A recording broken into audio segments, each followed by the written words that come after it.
Shalom Bapak Ibu saudara sekalian terkasih di dalam nama Tuhan Yesus Kristus. Apa kabar? Puji nama Tuhan, di sore hari ini kita dapat kembali bersama-sama akan belajar dari firman Tuhan. Mari sebelum kita lebih lagi belajar, kita berdoa terlebih dahulu. Bapa, kami bersyukur untuk penyertaan-Mu dalam kehidupan kami sepanjang hari ini. Hingga di sore hari ini kami mau belajar dari firman-Mu. Bukalah hati kami, pikiran kami, dan mampukan kami Roh Kudus untuk mengerti, memahami, dan terlebih melakukan firman-Mu.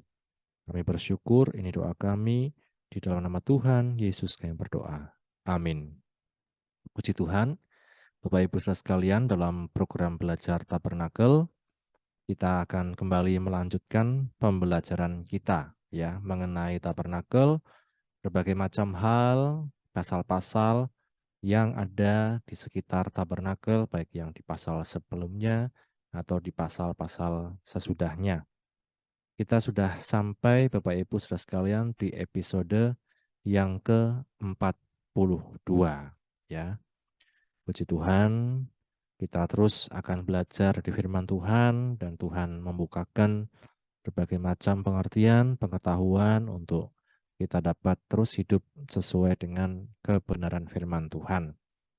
Pada episode ini saya beri judul satu prinsip sebelum mulai bekerja. Jadi ini untuk kita sekalian, baik kita secara umum maupun kita yang dimanapun kita berada, baik kerja kalau istilahnya dunia sekuler atau kerja di dunia rohani dan lain sebagainya, semua ini dikatakan ada satu prinsip yang sama. Kita belajar kembali mengenai skema-skema suci untuk mengingat bahwa kemah suci ini menjadi satu gambaran dalam kehidupan kita sebagai orang percaya. Jadi ada bagian luar halaman, ada bagian yang di dalam halaman. Ketika kita percaya pada Tuhan Yesus, itulah dilambangkan dengan pintu gerbang. Ya, Yesus katakan, "Akulah pintu." Ya, barang siapa percaya kepadaku, dia akan sampai kepada Bapa. Mezbah korban bakaran merupakan satu lambang kita terus mengingat korban Kristus. Di dalam Ibrani dikatakan tidak ada pengampunan dosa tanpa penumpahan darah. Jadi kita terus mengingat korban Kristus, kasih-Nya yang begitu besar menebus kita orang berdosa. Di kolam pembasuhan kita diingatkan tentang yaitu sakramen baptisan air. Ini merupakan satu gambaran manusia yang meninggalkan manusia lama. Ketika dia percaya Yesus, bertobat, dibaptis, dia mengenakan manusia baru yang terus-menerus diperbaharui sesuai dengan gambaran penciptanya.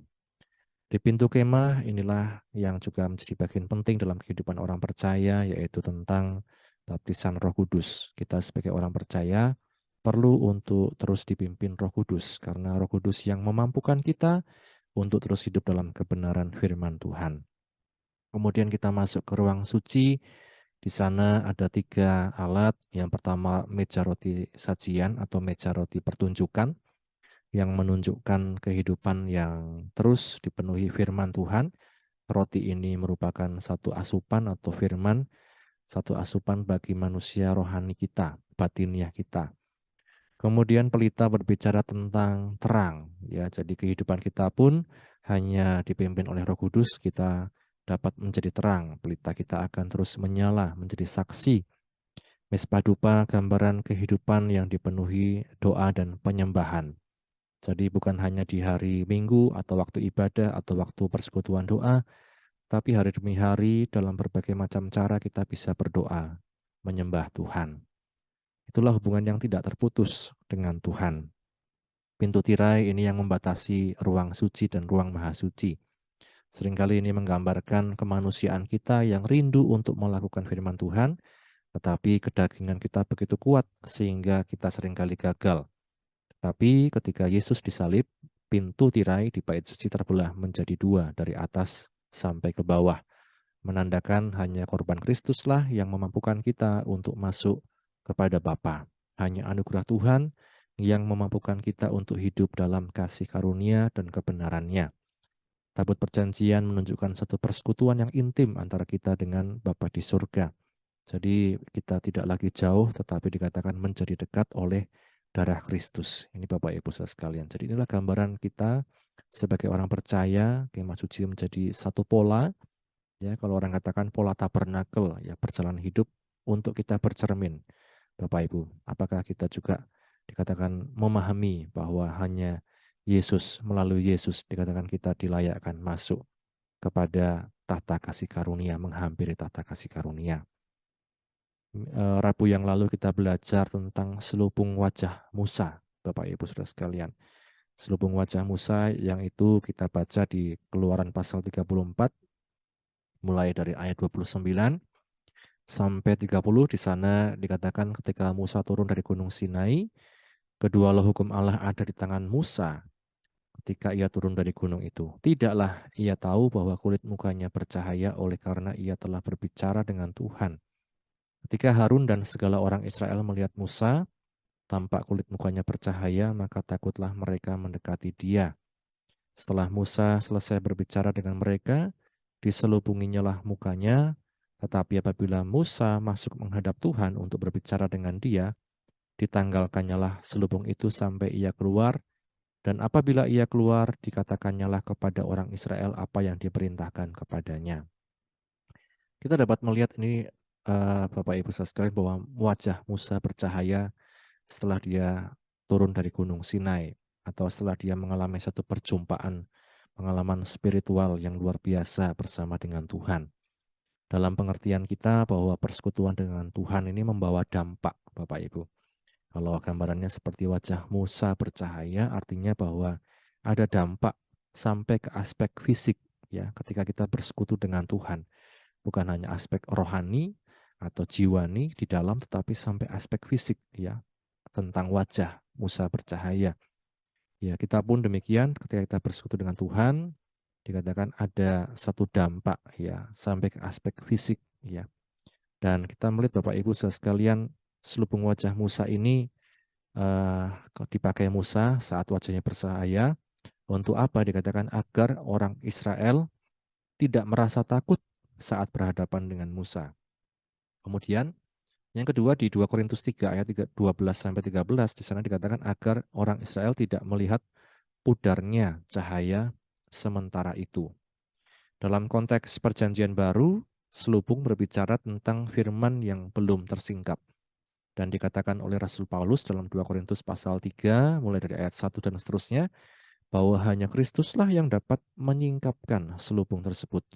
Ketidakmengertian kita tentang firman Tuhan dikatakan hanya Kristus yang dapat menyingkap, bahkan oleh dikatakan karya Kristus, kasih Kristus, segala nubuatan di perjanjian lama, segala hal yang mungkin belum dimengerti, itu tergenapi. Ya.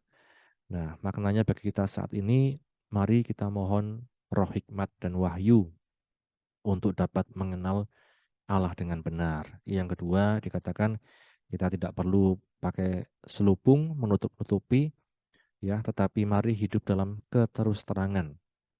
Jangan lagi suka menutup-nutupi hal-hal yang tidak baik yang mungkin kita pelihara, hal-hal yang mungkin kita tidak ingin orang lain tahu dan lain sebagainya. Tetapi mari kita belajar dari kisah selubung Musa bahwa lebih baik kita terus terang, lebih baik kita hidup dalam keterusterangan itu daripada kita menutup-nutupi, ya.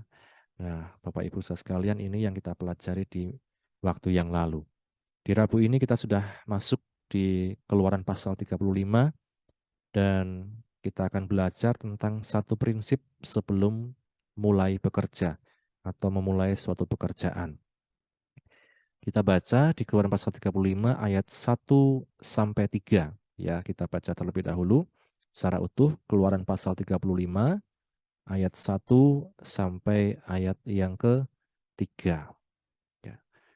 Keluaran pasal 35 mulai ayat 1 dikatakan, lalu Musa menyuruh berkumpul segenap jemaah Israel dan berkata kepada mereka, inilah firman yang diperintahkan Tuhan untuk dilakukan. 6 hari lamanya boleh dilakukan pekerjaan, tetapi pada hari yang ketujuh haruslah ada perhentian kudus bagimu, yakni Sabat, hari perhentian penuh bagi Tuhan. Setiap orang yang melakukan pekerjaan pada hari itu haruslah dihukum mati. Janganlah kamu memasang api dimanapun dalam tempat kediamanmu pada hari Sabat. Amin. Berbahagia setiap kita yang baca, mendengar, dan juga yang melakukan firman Tuhan. Bapak Ibu saudara sekalian, kalau kita melihat perintah ini seakan-akan kejam ya, karena ancamannya hukuman mati. Tapi kita melihat Bapak Ibu saudara sekalian, mengapa Tuhan memerintahkan ini? Kita baca ya di ayat yang kedua tadi, 6 hari lamanya dikatakan boleh dilakukan pekerjaan, tetapi pada hari yang ketujuh haruslah ada perhentian kudus bagimu, yakni hari Sabat, hari perhentian penuh bagi Tuhan. Setiap orang yang melakukan pekerjaan pada hari itu haruslah dihukum mati. Bapak Ibu, kalau kita mengikuti pelajaran tabernakel ini sudah beberapa kali Musa diberikan perintah agar sampaikan kepada orang Israel untuk mereka memelihara hari Sabat. Ya. Bahkan di pasal 35 ketika kita memasuki kalau saya katakan pasal eksekusi, ya ada perintah di Keluaran pasal 31 dan seterusnya, kemudian ada peristiwa anak lembu emas, bangsa Israel lama menunggu Musa, Musa tidak turun-turun, akhirnya mereka meminta Harun untuk membuat patung anak lembu emas, kemudian Tuhan murka ketika Musa turun, kedua loh batu itu dilemparkan. Setelah itu ada periode bertobat kembali, kemudian Musa naik kembali ke Gunung Allah, menerima dua loh batu yang baru, kemudian baru di pasal 35 kita melihat ada eksekusi dari perintah tentang pembangunan tabernakel. Sebelum membangun tabernakel, ya kita melihat bangsa Israel diminta kembali untuk mengingat dan menguduskan hari Sabat. Ini perintah yang seringkali diulang-ulang Bapak Ibu Saudara sekalian. Maka saya katakan diminta kembali, ada tanda kutip ya, ada tanda kurung kembali. Artinya sudah diulang-ulang terus. Agar apa? Ingatlah dan kuduskanlah hari Sabat. Kenapa saya katakan berulang-ulang? Ya kita lihat coba di Keluaran pasal 20. Keluaran pasal yang ke-20, kita melihat di sana perintah Tuhan ya dalam dasatitah ya atau 10 perintah Allah. Dikatakan di sana di ayat yang ke-8, Keluaran 20 ayat yang ke-8. Ingatlah dan kuduskanlah hari Sabat. 6 hari lamanya engkau akan bekerja dan melakukan segala pekerjaanmu, tetapi pada hari ketujuh adalah hari Sabat Tuhan Allahmu. Maka jangan melakukan sesuatu pekerjaan engkau atau anakmu laki-laki atau anakmu perempuan, atau hambamu laki-laki atau hambamu perempuan, atau hewanmu, atau orang asing yang di tempat kediamanmu. Sebab 6 hari lamanya Sebab 6 hari lamanya Tuhan menjadikan langit dan bumi, laut dan segala isinya, dan ia berhenti pada hari ketujuh. Itulah sebabnya Tuhan memberkati hari Sabat dan menguduskannya. Ini Bapak Ibu, perintah yang disampaikan Tuhan kepada Musa ya untuk disampaikan kepada orang Israel tentang hari Sabat. Kemudian yang kedua kita melihat Keluaran 31 ayat yang ke-15. Keluaran pasal 31 di ayat yang ke-15, di sana dikatakan, 6 hari lamanya boleh dilakukan pekerjaan. Ya. 6 hari lamanya boleh dilakukan pekerjaan, tetapi pada hari yang ketujuh haruslah ada Sabat, hari perhentian penuh, hari kudus bagi Tuhan. Setiap orang yang melakukan pekerjaan pada hari Sabat, pastilah ia dihukum mati. Ya Bapak Ibu Saudara, ini yang dikatakan kembali. Kemudian Keluaran pasal 34 ayat yang ke-21, Keluaran pasal 34 di ayat yang ke-21 dikatakan kembali, 6 hari lamanya engkau bekerja, tetapi pada hari yang ketujuh haruslah engkau berhenti, dan dalam musim membajak dan musim menuai haruslah engkau memelihara hari perhentian juga. Jadi berulang-ulang Bapak Ibu Saudara sekalian disampaikan tentang hari Sabat ini. Haruslah dikatakan engkau memelihara hari Sabat ini. Ingatlah dan kuduskanlah hari Sabat. Itu yang diperintahkan Tuhan melalui Musa kepada bangsa Israel. Dan kita pun melihat Bapak Ibu sekalian, setelah peristiwa patung anak lembu emas, Tuhan sampaikan sebelum bangsa Israel membangun tabernakel disampaikan kembali. Artinya kalau saya membayangkan bahwa ketika peristiwa patung anak lembu emas, di situ ada titik di mana bangsa Israel melupakan tentang hari Sabat. Sehingga mereka berpikir, mana Musa? Kami mau beribadah kepada siapa? Akhirnya mereka berpikir, ya udah, patung anak lembu emas saja. Mereka mendesak Harun untuk membangun patung tersebut, membuat patung tersebut. Nah, Bapak Ibu sekalian, ketika kemudian bertobat, bangsa Israel bertobat, kemudian Tuhan perintahkan kembali, 6 hari lamanya engkau bekerja, tapi kuduskanlah hari Sabat. Sebelum membangun tabernakel dikatakan kembali, 6 hari lamanya engkau bekerja, tetapi kuduskanlah hari Sabat. Termasuk Bapak Ibu sekalian, kita melihat sebelum bangsa Israel membangun tabernakel, artinya ketika mereka membangun tabernakel pun, itu merupakan tempat ibadah, dikatakan hormatilah hari Sabat. Kalau hari Sabat ya sudah berhenti pembangunannya. Nanti dilanjutkan lagi hari berikutnya. Ini Bapak Ibu. Mengapa sering diulang-ulang perintah Tuhan ini? Karena ini manusiawi ya, manusia sering lupa dan lalai. Manusia sering lupa dan lalai. Kita kadang meletakkan kunci, mungkin kunci rumah, kunci kendaraan, di mana saja kita bisa lupa. Baru 2 menit yang lalu kita pakai, mungkin kunci tersebut kita sudah letakkan, kita lupa. Di mana ya tadi saya letakkan? Manusia sering lupa dan lalai. Yang kedua, menghormati hari Sabat adalah wujud pengakuan manusia pada otoritas Tuhan. Ya, dikatakan tentang pemeliharaan penciptaan tadi, Tuhan menciptakan bumi dan segala isinya, termasuk manusia 6 hari. Kemudian setelah itu dia menguduskan 1 hari, hari Sabat, berhenti dari pekerjaannya. Nah, kalau kita mengakui bumi ini adalah ciptaan Tuhan, kita pun ciptaan Tuhan, manusia yang dibentuk oleh Tuhan, kita salah satu cara menghormati otoritas Tuhan adalah dengan menghormati hari Sabat. Itulah wujud pengakuan manusia pada otoritas Tuhan. Yang ketiga juga berhubungan dengan penyembahan. Penyembahan ini bukan hanya berbicara tentang tempatnya, Bapak Ibu sekalian. Saya katakan tadi, bangsa Israel diminta membangun tempat ibadah, tabernakel. Tetapi di sisi lain, Tuhan juga ingin ketika hari yang ketujuh, bangsa Israel dikatakan berhenti dari membangun. Mereka harus menghormati Sabat. Artinya yang harus dihormati bukan tempat ibadahnya, tetapi Tuhannya. Ya, diadakan satu perhentian kepada bangsa Israel untuk mereka tidak bekerja, untuk mereka dapat menikmati hari yang diberikan Tuhan, hari perhentian. Bandingkan dengan peristiwa anak lembu emas, seperti yang saya tadi katakan. Setelah peristiwa anak lembu emas, Tuhan katakan, hormati, 6 hari lamanya engkau bekerja, tetapi hari ketujuh dikatakan engkau harus berhenti. Berbagai macam hal dalam hidup ini bisa membuat kita lupa, lalai tentang perhentian, ibadah gitu ya gampangannya, ibadah perhentian. Seringkali kita begitu sibuk bekerja, cari uang, dan lain sebagainya, sampai kemudian kita lupa untuk menghormati 1 hari perhentian untuk Tuhan. Menghormati otoritas Tuhan, perintah yang Tuhan sampaikan. Dan seringkali kita lupa, bahkan menjadikan segala hal yang mengikat kita sebagai berhala. Tanpa kita sadari Bapak Ibu sekalian, pekerjaan kita, uang, dan lain sebagainya bisa jadi berhala. Kalau kita melupakan hari Sabat. Nah, maka dikatakan ada konsekuensi ketika kita melanggar.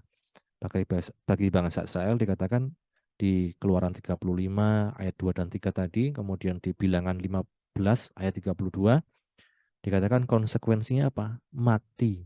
Ya. Satu contoh kita melihat di Bilangan 15 mulai ayat 32, Bilangan 15 ayat yang ke-32, di sana ada satu kisah di mana orang itu mencari kayu ya pada hari Sabat. Bilangan 15 ayat yang ke-32. Bilangan 15 ayat 32 dikatakan, ketika orang Israel ada di padang gurun, didapati merekalah seorang yang mengumpulkan kayu api pada hari Sabat. Lalu orang-orang yang mendapati dia sedang mengumpulkan kayu api itu menghadapkan dia kepada Musa dan Harun dan segenap umat itu. Orang itu dimasukkan dalam tahanan oleh karena belum ditentukan apa yang harus dilakukan kepadanya. Lalu berfirmanlah Tuhan kepada Musa, orang itu pastilah mati dihukum mati. Segenap umat Israel harus melontari dia dengan batu di luar tempat perkemahan. Lalu segenap umat menggiring dia keluar tempat perkemahan, kemudian dia dilontari dengan batu sehingga ia mati seperti yang difirmankan Tuhan kepada Musa. Bapak Ibu sekalian, kalau kita melihat kisah ini, termasuk saya sendiri agak miris gitu ya. Kenapa terlihat begitu kejam? Hanya karena mencari kayu api, kemudian dikatakan orang itu harus dihukum mati, dilempari dengan batu. Ya, Bapak Ibu, kembali kalau kita kembali melihat apa yang saya sampaikan tadi, mengapa orang Israel diulang-ulang perintah tersebut? Karena apa? Untuk dikatakan menghormati otoritas Tuhan dan berhubungan dengan penyembahan kepada Tuhan. Jadi Bapak Ibu Saudara sekalian, ketika itu dilanggar, di masa itu hukumannya adalah mati. Ya, tidak lain ketika kita mulai dikatakan menyembah yang lain, tidak menghormati otoritas Tuhan, dikatakan hukumannya mati konsekuensinya. Nah, bagi kita sekarang bagaimana Bapak Ibu Saudara sekalian? Makna apa yang kita bisa ambil? Bahwa yang pertama, ingat dan kuduskanlah hari Sabat, adakan hari perhentian. Saat kita dikatakan setelah selesai menjalani berbagai macam hari dengan kesibukannya dan lain sebagainya, mari ingat untuk memiliki satu perhentian. Bahkan di satu hari pun Bapak Ibu Saudara sekalian, kita memiliki satu perhentian bersama dengan Tuhan bersaat teduh.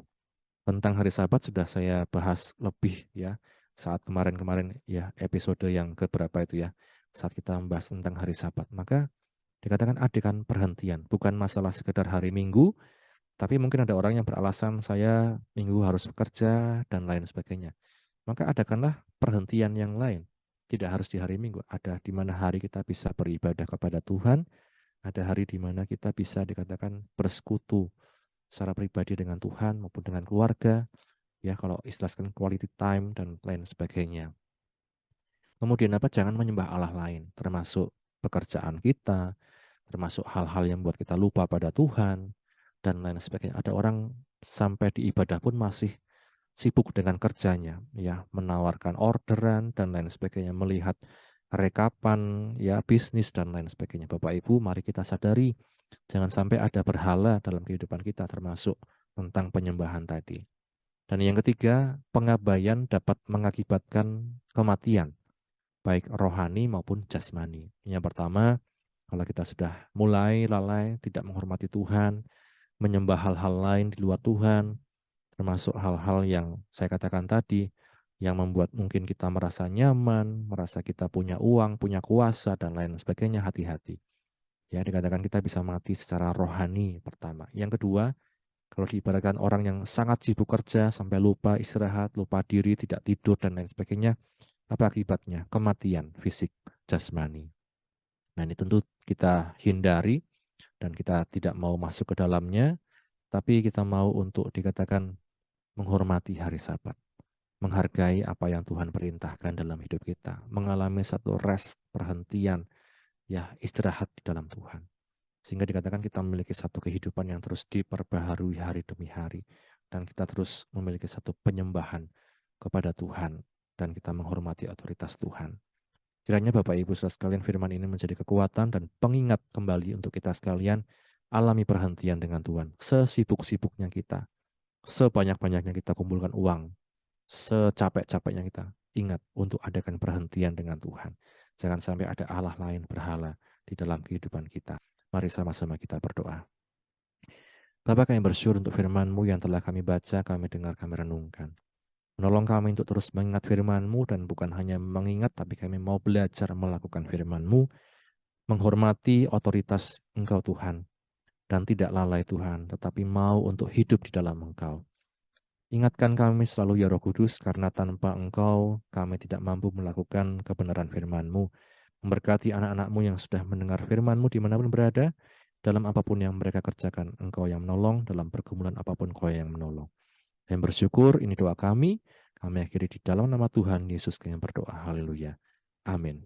Puji nama Tuhan, Tuhan Yesus memberkati kita sekalian, amin, haleluya.